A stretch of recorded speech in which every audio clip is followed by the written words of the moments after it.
আল্লাহ একদিন জায়গায় বান্দারে জান্নাত তো পাইলি যা ওয়াদা করছিলাম তা কি বান্দা পাইছ?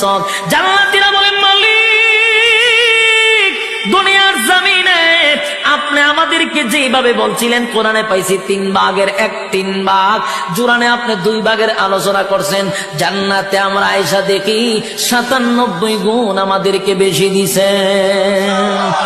এবার জান্নাতীরা আল্লাহর কাছে একটা দরখাস্ত পাঠাবে, মালিক আমরা জান্নাতের ভিতরে গুইরা গুইরা সব নিয়ামত দেখলাম, কিন্তু দুনিয়ার জমিনে আমরা অনেক বন্ধু বান্ধব ছিল যাদের সঙ্গে ব্যবসা করতাম, যাদের সঙ্গে চাকরি করতাম, যাদের সঙ্গে খেলাধুলা করতাম, যাদের সঙ্গে আড্ডা মারতাম, আমি জান্নাত পাইলাম কিন্তু আমার বন্ধুরে গোটা জান্নাত বললাম পাইলাম না। আল্লাহ বলে বান্দারে আরামে আসো, তিনজনে তাহা আরেকজনের খবর লস পাল্লায় কই জাহান্নাম, কই আমি একটু দেখতাম। আল্লাহ কই আরামে আসো।